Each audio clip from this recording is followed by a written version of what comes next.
Before we get started, I want to share something very exciting that I have been working on, and I would love to invite you to. Here at Mamas in Training, my goal is to create community. As a mama in training myself, I have learned that in order to get through this motherhood thing, community is key. So I have decided to create just that. Mamas in Training Premium will be launching at the end of the summer. This will be a monthly membership where you will get on-air shoutouts, ask me anything, special opportunities to meet future and former podcast guests, and most importantly, a monthly online Zoom support party with me and the rest of the members, all for the whopping price of $7 a month. Basically, a venti latte at Starbucks. But right now, I have already started our meetings with a small beta group of about 20 ladies, and there are a few slots left. So, if you would like instant community for $7, then what are you waiting for? Go ahead and click the link in the show notes that says Premium Membership, and I'll see you at the next meeting.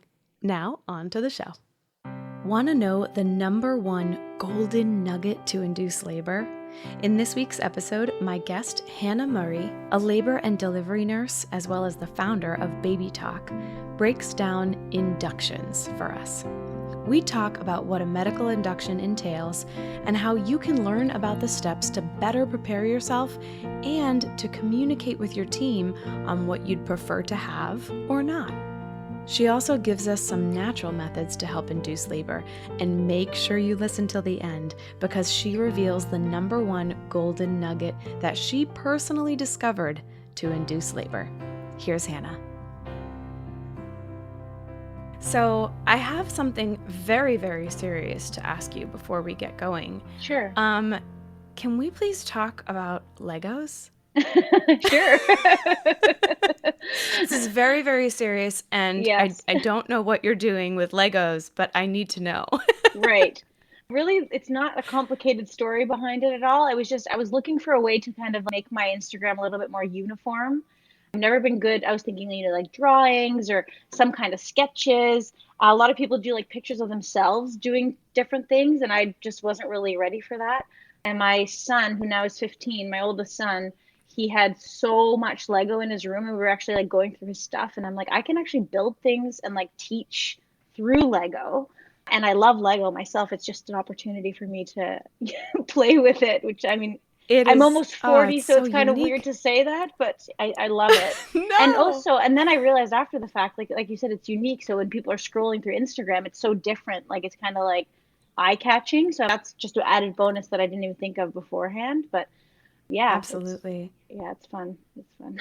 And I think it's nice too because we do kind of, especially in this mom world, we see a lot of the same things, and things can also be perceived in so many different ways. Right. And you can relate to all different types of people, and Yeah. it's a really perfect way. So if you Yeah. haven't checked out Hannah's Instagram yet, you gotta check it out at the end of this podcast. Please, the link will be in the bio. But Hannah, I'm just so happy that you're here. So you're a labor and delivery nurse.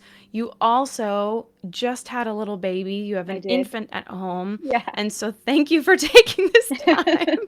No, my pleasure. Um, oh my gosh. In addition to being a labor and delivery nurse and as well as a doula from Canada, you're also the founder of a blog called Baby Talk, which is chock full of info. I think the one thing before we dive into our main focus today, I wanted to connect on how you work in a hospital, but you're also really passionate about this natural approach to the way that you work with females. So can you just touch on that and how you fell upon combining the two? Yeah, so I think it probably stems back to when I started nursing. Actually, my teacher in school, when we did the birthing part of my course, she was very kind of like, you are in the hospital when we were doing our placement, but also birth is not really usually a medical issue. Like it's not a health issue. It's a normal, natural thing, but it takes place in the hospital. I just felt that there was a need to help women understand that birth is a normal, natural thing, even though it's happening in the hospital. And it's great that we have the medical interventions that we have, but they're not always necessary. And then kind of also introducing the fact that, hospitals are businesses. Whether you're in the States or in Canada, yes, we have free healthcare, but it's still, the doctors have to make money, the hospital has to make money. So they just make it from the government instead of from insurance companies or from people's pockets. But it is a business, so we have to find the kind of line of where can we focus on helping women and how can we do that, and then where is the focus on taking care of business kind of thing. So in my work, I like to think that if women have all the knowledge that they can, like if they know all they can about the hospital, what happens in the hospital, that helps them advocate for themselves so that, the what benefits the hospital isn't always the priority, but maybe that can come into play as well. And from your point of view, for women who might be pregnant or planning to get pregnant soon, would you say that there is a way that they can go on this hunt for the right hospital and or OB to find that combination if that's what they're looking for? Like, are there certain things we should look out for if we want to be in a hospital? We don't want a home birth, but we would like that natural comfort, Yeah. if we'd like to have certain things. How do we go about doing that research and finding the right place? So I think the midwifery model of care is probably the first place you'd look, because a lot of midwives are associated with hospitals, so they have privileges in hospitals. So you can absolutely have access to all the medical interventions you need if you need them, but their kind of worldview or their view of birth is more kind of holistic. So they try to keep things more on the natural end and only use the interventions when needed. I know I've kind of researched a bit in the States, a little bit different than in Canada. In Canada, we just have a midwife and like it's a certain credential and that's it. In the States, there's different levels of midwifery. So there's like lay midwives. There's, I think, kind of what's the most equivalent. So to my understanding is the certified nurse midwives, because they are nurses first and then they kind of add education and they're midwives, and most of them work in hospitals. So that would be kind of my go-to. If you don't have midwives in your area, just, interview doctors. Like it wouldn't be a bad idea to have kind of a birth plan written out, kind of what you're thinking, even Yeah. if you're not even pregnant yet, there's Before. nothing wrong with that. Yeah. Take it to Yeah. your first appointment and kind of gauge, just look like what's their reaction to the things you're saying. You can tell right away. And some doctors might just say, oh, you're better off with a midwife. I don't do this. Or the other thing you could Yeah. also do is ask about their induction rates, ask about their C-section rates. And if they are high, and high is like the average for Canada, I think is around 26% C-section. I think it's a little bit higher in the States, maybe around 30. So if they're above that number, then definitely interview a few other doctors before actually committing. Just because if their C-section rate is higher, it's more likely that you might have more interventions that might lead to a C-section. Kind of a side note, just because it'll probably come up as we talk. I don't think C-sections are bad. I've actually had 3 C-sections. I have nothing against C-sections. When they are used in the wrong setting, so when they're not necessary, is when the problems start arising, for convenience sake, for scheduling. And the women sometimes don't even know that that's a thing that actually happens. And they can kind of be, I don't want to say duped into it, because I think women are smart and they, but in a sense, they kind of feel pressured into, going there. Absolutely. Yeah. Well, I was just Yeah. going to say, I think what happens mostly is, and this is sort of the intention of really having this podcast and trying to do my best as not an expert, but as an aspiring future mom, to learn about all the options and what you do have control over. Because I Right. think if we don't do that work ahead of time, then we just go to these doctors and assume that what they're going to tell us is the best. And ideally it is, but also, like, I have a friend who her doctor had Christmas vacation coming up. So, do you think she got induced? Because Probably. Yeah. otherwise, he had to go. She sure did. Yeah. So, I think that's a really good point that you bring up, is just, first of all, getting clear and doing the research on what it is that you want, bringing that to the table when you're doing your research, and I love that idea of really interviewing the people that are going to be taking care of us. Like, it's not Exactly. whether they'll take us and all that. Like, interview them just like you would, your broker for a house or anybody, really. Yeah, if Um, anything, this is probably the most important hiring you're going to be doing in your life, because totally. this is the birth of your child, and we should never take that lightly, because your experience and how everything goes is going to affect the way that, you parent, and it's a profound moment in your life. It's a time you never forget. So very important to, choose the right provider, definitely.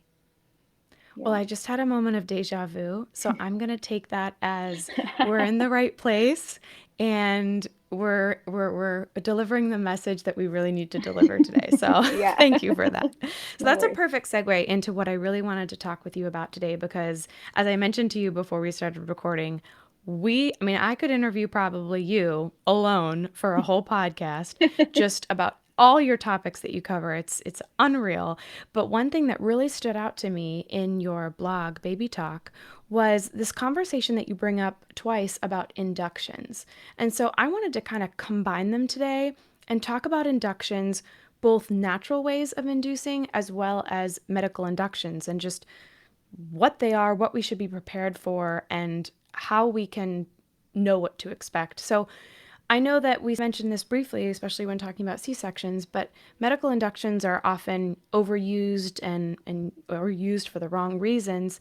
You mentioned in one place that I read that you said you see women who are being induced because either their doctor said they could or should, or because they're done being pregnant. So before we kind of dive in, what are your thoughts around how women can really prepare themselves to know, when they should advocate for themselves or when it truly is the right time? Yeah, that's a great question. And I think I kind of need to start this conversation. I don't know if you've heard about it, or you definitely might have seen it floating around, but there was a study done a few years ago called the ARRIVE trial, which is about whether, because it was always the thought that induction is more likely to lead to C-section, especially in first-time moms. So they did this study on whether that is actually true or not. And it's a really big randomized control trial, which is the kind of gold standard in medicine. And the results from that showed that it was actually safer and better to induce at 39 weeks. And it doesn't lead to increased C-sections. That was kind of the main bullet point of Mm, that. There are critics of the studies, but overall, a lot of doctors are taking it kind of as like, okay, this is our rationale why it's okay to offer kind of non-medical inductions at 39 weeks. And I kind of don't really have an opinion on that. I think, like, I'm very natural minded. So in my mind, it doesn't really make sense, because you think, isn't it more normal for your body to just do it on its own and not have to have that medical right. intervention? But I feel that since so many doctors are offering this, and a lot of women actually do want to have an induction at that time, because they're feeling very heavy and it's been a long pregnancy and they want it to be over with. I think if we can kind of educate on the fact of what you can expect at that type of induction, um, rather than kind of judging it and saying, oh, it's completely, wrong to do that, because you know, that's not helpful either, because we're kind of alienating and isolating those people that want to have inductions at that time, right? So your question was whether how we can know whether, it's actually time to have that induction. Well, I think have a really good in-depth conversation with your provider. Unfortunately, the way that OBGYNs work now, and it's not their fault, is that they're very short on time usually. So oftentimes the conversation is just, we need to induce you now. You can go to the hospital tomorrow and start your induction. And then, women will be like, okay, let's go. But there's no information. Many times I've had patients who come to the hospital, they come to triage, like, oh, my doctor said I could come get induced. Oh, why are you getting induced? I don't really know. And then you have to kind of start the teaching from there. Right. It's not uncommon. It happens. Communication is just not there. So that's kind Yeah. of another reason I really started my online presence, is the lack of teaching that, OBGYNs are able to do. It's like, I don't even blame them. It's not even their fault. It's just the way that their practice is usually built up, is they just don't Yeah. have that time, right? So definitely ask them if they can't go through all the reasons that you need to be induced in that session, say, is there any way we can have another appointment where we can go over all the reasons and the risks? You always have the right to know the risks, the benefits of any intervention, especially something as big as getting your body into labor. And then also, how are you going to induce me? What exactly is involved? There's many different methods and not all are equal. And ask about the different options, and if there are options for you, or if there's one way that this doctor always induces. So those are kind of the questions that I would definitely ask. And in regards to medical inductions, they are sometimes necessary, definitely, most definitely. And I think we should also trust the medical professionals who have gone to school for many, many years. If they're Yeah. saying there is a danger to yourself or to your child, so we want to get you induced, I think that's a totally valid reason. Again, you want to have an in-depth conversation, not just, I'm telling you need to be induced now, but just find out all the risks and benefits to you. And okay, so sometimes we're at 39, 40, 41 weeks, wherever we're at, right? And we're so uncomfortable. We're ready to just get this baby out. We've probably gone through some Braxton Hicks and we don't know whether we're actually experiencing a contraction or not. Do you ever hear that there are women who they feel like they're ready and therefore they go through an induction because they call up their doctor and they think it is, or is it usually always based off of something medically that either is disconcerting? It totally depends. It totally depends on your provider, the hospital. Like it varies so much. I've worked in 3 different places and they're all very different in their policies and how they do things.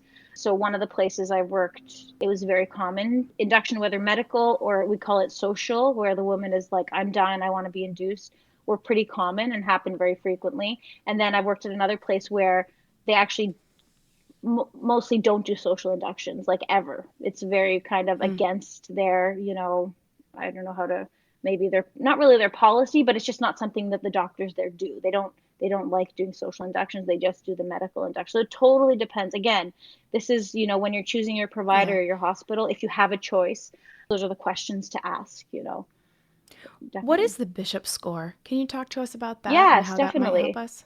Yes, for sure. So the Bishop score is definitely something that has been designed, not always used, to find out whether your cervix or your body is ready to go into labor. And then there are certain methods. So the higher the score, the more likely it is that the induction is going to be successful and go very well and smoothly. And there are certain things that can be done to make your Bishop score higher. And so this is something I actually learned in a job, because you learn it on the job as you go. The more patients you Yeah. take care of, the more you kind of understand how things work. And so in this particular job, they always make sure before they actually start the induction with oxytocin Like that your the bishop, medical induction we're talking about. exactly, they make Right. sure that your bishop score is very high. They're not going to admit you or start anything like until your bishop score is high. And this process works very well, and this particular hospital has an extremely low C-section rate, and I think that is in part due to the fact that they wait. Why? Yeah. They do things to the cervix to make sure that it is favorable before actually doing the induction. And so basically the bishop score is based on, now you're testing me if I actually remember, but it's based on a few things Well, to that get your the actual cervix does. facts, I'll put the yeah, you have a printable of it in your Yes, I do. on Yeah, your stuff. Yeah, so I'll put that in the show notes. People can that's get the real awesome. ones. I'm putting you That's on the spot, perfect. but Perfect. No, that's okay. It's good. It's good. It's a good refresher, especially on mat leave. It's a good refresher. So basically, your yeah, cervix, exactly. your cervix does more than just open up. That is something I always try to tell people when they're like think they're in labor, they're wondering whether they're in labor. It's not just about the dilation. That's all we hear, like on media and Right. stuff. It's like, oh, I'm 2 centimeters, I'm 3 centimeters. There's way more that your cervix does. So it needs to open up, yes, but especially first time moms, it needs to thin out. So basically, your cervix is like a tube. It's like just imagine maybe like a 4 centimeter. I don't know what that is in inches, but like a 4 centimeter long gardening hose, basically. And it's kind of like a tube, and your baby's head is like right on top, and it's holding your baby's Hmm. head in there. And it's supposed to do that while you're pregnant. But then when you're in labor, it's supposed to thin out. So it becomes completely like paper thin, like a paper. Mm. So it goes from being like a thick, thick tube to like a thin paper. And that is a lot of work for the cervix. And that's actually more important in the beginning of labor than actually opening up for especially for first time moms. For second and third time moms and beyond that, it all happens kind of at once. But for first time moms, it thins out first. So you're looking for how open it is, how thinned out it is, also how soft it is. So there's different consistencies. So when they check you, how like stretchy and soft is it? That's one other part of the Bishop score. Then it's the station of the baby's head. So how high is the baby's head? Is it low, really low down on the cervix, or is it a little bit floating higher up in your pelvis? Your cervix really needs to do a lot of things and not just open up.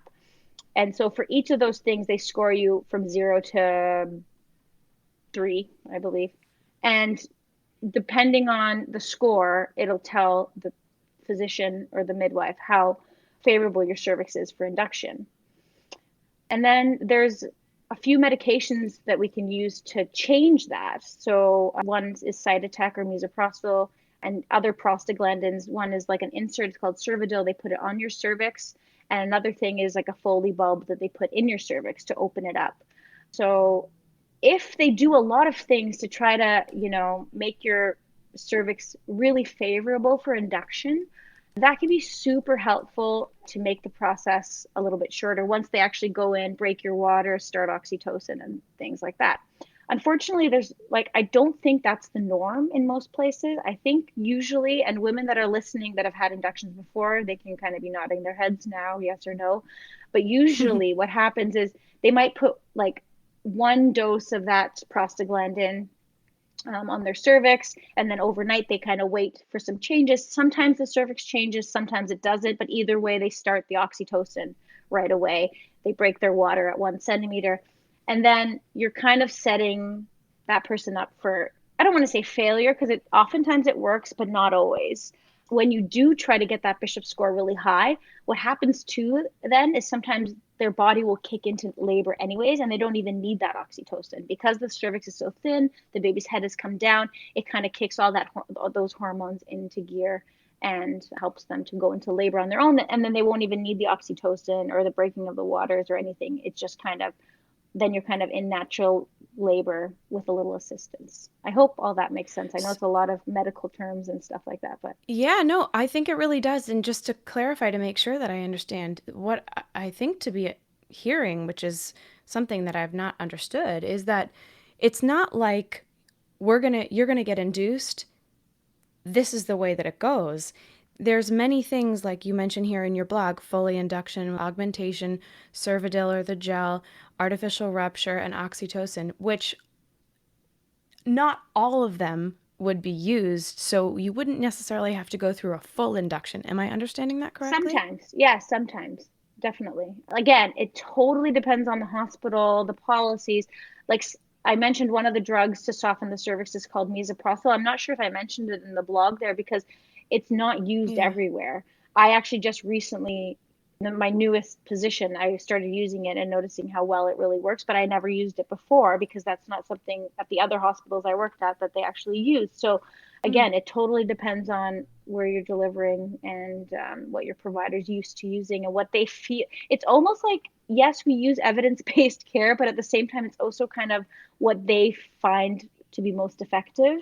And so if they've never Right. used misoprostol or Cytotec and they don't know how it works, then they might not be using it, even though it is a great, option, which is kind of sad because you'd wish that there was all the Yeah. options available and it would be more involved, like depending on how dilated you are, depending how high your Bishop score is, like what choices they make. But it seems to be Mm. more of the comfort level of the provider, I guess, that's just part of medicine, right? That's just how it is. Right. For the most part, would you say, though, that if we did our own research to figure out what we're comfortable with regards to induction, would you say that we would be able to, or we should feel empowered to communicate that to our OBG or I think whoever, the definitely, nurse? yeah.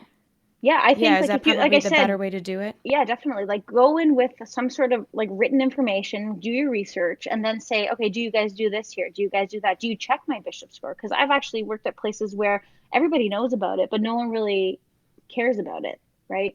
Which Yeah. is wrong because it is a way to set people up for, a successful induction. that's why I have this printable. It's because like all doctors know about the Bishop score. It's not like they don't know, but it's kind of like a reminder to Right. them, hey. And I think it's also helpful, you know, the doctor that you go to might be used to just being able to tell their patients kind of what to do, like what you were talking about in the beginning, and they just go for it. But if you come in with, so much research and like, I really want to do this, that, and the other, that will help. It'll be a light bulb moment for that doctor saying, hey, it might be not a bad idea to help these women get empowered to ask questions and get informed. And that Right. might change their practice in a way. So don't be afraid to ask questions. What's the worst that can happen? It's going to be a no, like we don't do that or whatever. And like Exactly. if that's something you really really want, if you're able to, see if you can find another doctor. It's never too late to switch providers too. It Mm. honestly, like I think some women probably might see somebody their whole pregnancy and then realize, oh, I really don't want this person to be delivering my baby. Find someone else. There's nothing wrong with that if you have the option. Yeah. Yeah, that's a really good point to bring up. I think the key here is what we're talking about. Get this information and know what you're comfortable with and what you're 100%. not. And of course, Yeah. within reason, whoever's listening, Hannah is not your healthcare practitioner. Yes. Please consult with whoever you're working with. But at the end of the day, if we're able to know the risks, know the benefits, and do the research, then we'll be able to communicate better what we're comfortable with. Yeah, and So I, honestly, I love this. yeah, and honestly, doing all that, it's going to help you, it's going to set you up for success in parenting as well. Right. Birth is very at a very important time in you and your baby's life and your whole family's life, but it's not the end. Once your baby's out, then you have to start parenting, right? So being Yeah. able to advocate for yourself at this time, maybe you've never done it before. Maybe you've never really even been to the doctors before or in a hospital, right? So this is all really new. It's super common. I'm starting an IV on someone. Like, have you ever had an IV before? No, I've never been in the hospital before. Obviously, it's young, healthy Yeah. women. There's no reason for them to be in the hospital. So you're Hmm. like in a new place, you're learning how to advocate for yourself, but that's going to really help you once you're a parent. You have to advocate for your kids, right? And it'll just empower you to feel, Yeah. that much more prepared to take care of this new human that's coming into your life, right? I mean, yeah, of course, it'll empower you. Because if you Yeah. can do it for yourself, you can definitely do it for your child. And I Yeah. think it's better to start with yourself because not enough women stand up for themselves. And I don't think we talk enough about like that transformation that happens once you are a parent. I sometimes even like visibly see it in people like after their baby's out. It's like there is this big transformation that happens and it's your outlook on life. All of a sudden this vulnerable person needs you for everything. And Hmm. so you need to step up for that person and so you should be doing that for yourself. I mean even if you haven't until this point, now's the time. Oh, gosh. That might be the quote of this episode. I Yeah. love it. I want to touch quickly before we end up wrapping up on the natural side of this a little bit. So, what are some ways that before we even get to that point, maybe when we're at home, or what are some methods that we can use to try to naturally induce labor? Yeah, so there's one method that I really want to kind of dive a little bit deeper into. So I'm going to leave that till last because it's Okay. something I'm actually very passionate about. And it's something a lot of people don't know about or don't really fully understand. But some typical, ways, and those women out there that are pregnant that are listening probably have already heard them, but sex is a great way to get things started. You know how we talked about the prostaglandins, how it softens the cervix? Well, semen actually has prostaglandins in it. So it can help with that, Ah, initial softening of your cervix and thinning out. And also, orgasms will help you start contracting. It might not be something that will be lasting very long, but if your bodies are ready, kind of almost starting on its own, but not quite there, that could be something that could push you over the edge, mm. so to speak. And then, In many ways, more ways than yeah, one. I think maybe two other things that I really like to talk about is the mental state. So a lot of times, Mm. you have like a mental block, even though you really want to go into labor, but like the stress is just so high. So your adrenaline is really high, and that is going to prohibit the oxytocin flow in your body. So finding ways to just relax and like, I know it's hard, but Mm. like not to think about it. Go for nice long walks, which could also be beneficial, but just to take your mind off things. Meditation can be extremely helpful to help you kind of get rid of those blocks. Just take nice long naps. It seems counterintuitive, but anything that can kind of like relax you, like take nice deep breaths throughout the Yeah. day, that can it can help. And then I think the third one would be exercise. They say squatting really helps. I think it was Ina May who said to do like, I don't know, 100 squats a day, which I think is ridiculous for Yeah. like a pregnant person, but as many as you can Exactly. um, Yeah. can kind of help. It can help get the baby into position, and it's obviously good to keep the blood flowing and stuff like that. Again, most of these things that I've mentioned now before will not work unless your body is already kind of primed. So if your body is absolutely not ready at all, don't get frustrated if it doesn't work. It is what Right. it is. Keep meditating. If you're into that, it can be very helpful. And then, so the main thing that I think is something, it's almost like this, what's a good word? Like a catchy word for it. But, it's like Golden a trick nugget. yeah, exactly. Like a trick you can have up your sleeve that not a lot of people know about. And unfortunately, I don't think a lot of doctors actually know enough about, but it is hand expressing while you're still pregnant. So Mm, this is something you can actually start doing. Talk to your doctor about it, because some of them have some reservations whether, if you're not a candidate. But I feel like once you're full term, so after 37 weeks, and you're planning on having a vaginal delivery, you want contractions. So as long as you want contractions to start, this is a really great way. So basically, hand expressing milk. So whether you're going to breastfeed or not, this is a really good trick, because it's been clinically proven to soften your cervix as long as it's done. oh, Yeah, as long as it's done about 3 or 4 times a day, to 10 to 15 minutes at a time. There's a certain technique. I actually can send you a link on how to yeah. hand I'll put it in the express, show notes. a really good Yeah. link. It's not my video, but it's a video that's a doctor. Her name is Jane Morton, and she focuses on antenatal hand expressing. And she's done lots of research on it. And basically, you hand express. It's not about how much milk you get out, it's about just the act of hand expressing, which stimulates kind of mini contractions in your uterus, which helps to soften the cervix. And it's been shown to help women go into labor sooner. It's like clinically proven. In the past, I Mm, think pumping has been recommended, and there's nothing wrong with pumping, but apparently the act of actually touching your breasts and nipples, it will stimulate more right. oxytocin flow in your body, and Well, is because I've is heard of helpful. actual just nipple stimulation, but if Yeah. it's you take it to that other level, then it's both of Yes. them combined. And there's an amazing, if you are planning on breastfeeding or giving your baby colostrum, pumping, there's a huge benefit to this as well, because you are going to be able to collect some drops. And Right. so as you're doing it, the drops that come out, you can collect it into a little syringe and then freeze it. And then you take it with you to the hospital. And if your baby needs supplementation for any reason, most babies are cranky the first or second night because there's not a lot of milk there. There's just colostrum. So even just as a Mm-hmm. little top up, so that if you want to avoid giving formula, this is a great way to do it. And the reason I'm like even more passionate about it now is I've only done it with one of my I have 3 kids, and I only did it with this last one. And I collected so much colostrum, and on her first night she was so cranky and not satisfied with the breast. If I were a first time mom that knew nothing, I probably would have supplemented with formula. But because I had a bunch of collected colostrum, I gave that to her, and it tied us over until like my milk came in, and it was Oh, wow. amazing. It's interesting because this whole hand expressing thing has been recommended to women with like diabetes, or any, if they're like worried the babies are going to have issues, then they recommend it. But actually now they're changing the recommendations that any woman can do this, and they should do it. And it can be very helpful. And it also, actually, added bonus for those that are breastfeeding, if you do this, your milk will most likely come in faster as well. So it's like there's Right, right. so many benefits to this.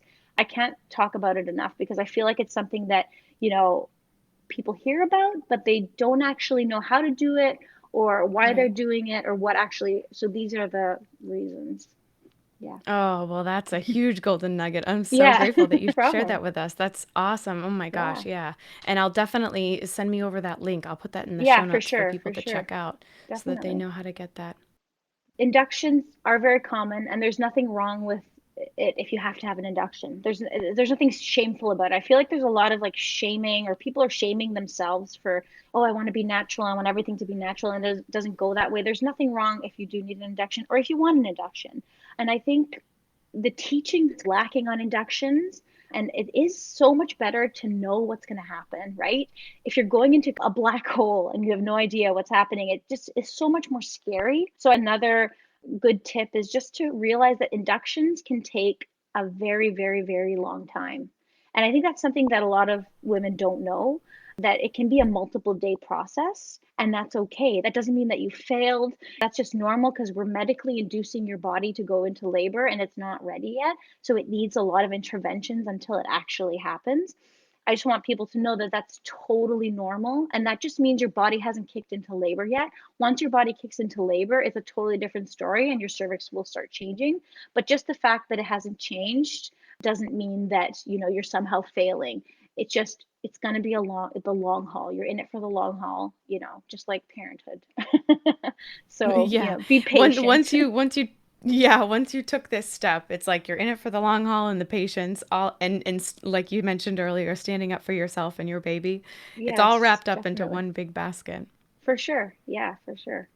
Oh my gosh, Hannah, my mission with this podcast is really to deliver these golden nuggets, this value that really you can't get from anybody else but someone who's been there. You are the prime example of it because not only do you work as a labor and delivery nurse, but you just had a baby yourself and you Yes. just experienced how hand expressing helped you to go into, labor sooner and to then have that supply ready for you and your baby. Yeah. I couldn't be more overjoyed. And I really, really encourage anybody who's listening to not only do the research, take the advice that Hannah's given you, but then also go ahead and follow Hannah and check out everything that she has, because any way that we can educate ourselves, just like open your mouth and drink water from the fire hose, we can take everything in and let go of what doesn't serve you. But today I feel like you have served us big, big time. So where can our listeners continue to get more of you and see you and what you do? Yeah, so my main spot on social media is babytalk.birthnurse. That's where I hang out most of the time. And then I have the blog, which I have written tons and tons of articles. It's babytalk.life is the URL for that. Lots of stuff on breastfeeding, on bottle feeding too, on inductions, on mental health, on birth. I am kind of on a little hiatus. I've gotten a bunch of people to take over my stories just because I found that it was very overwhelming with a newborn and a toddler Yeah. at home. Of course. It was more than it's interesting because You with have your my hands full. toddler, yeah, with my toddler when he was a baby, he was so different. He would just like I'd breastfeed him, he'd sleep. Breastfeed and sleep. So I was Mm-hmm. working a lot like while he was sleeping and it was not an issue. And then my oldest son is, he's a teenager, so he wasn't bothering me really. But this time Yeah. around, I have a much more needy newborn and the toddler as well. So I realized, okay, I'm in over my head. I'm going to ask some of my friends. So it's been really interesting, actually. If you guys go on there, I've had a bunch of takeovers from all different healthcare professionals. And definitely, if you don't see my face on the stories or any new posts, it's just because I'm on a little bit of a break, but I am going to be back soon. Well, thank you with all of the things that you have juggling that you were able to carve out some time with us. I'm really, really appreciative of it. My And I can't pleasure. wait to hear what people think of this episode. And oh gosh, Same, it's same. like, oh yeah, I'm going to definitely be sending you some updates with what people say. So Sounds good. thank you so much, Hannah. Look Thank forward you to so much connecting for having again. me, Jess. Okay, take care. You're welcome. If you enjoyed the show today, be sure to subscribe so you don't miss an episode. And leave a review on Apple Podcasts so I know how to better serve you. I'd also love for you to join our community of Mamas in Training on Facebook. You can find me at Mamas in Training on Instagram and at mamasintraining.com. For Mamas in Training, I'm Jessica Lorian. We're in this together.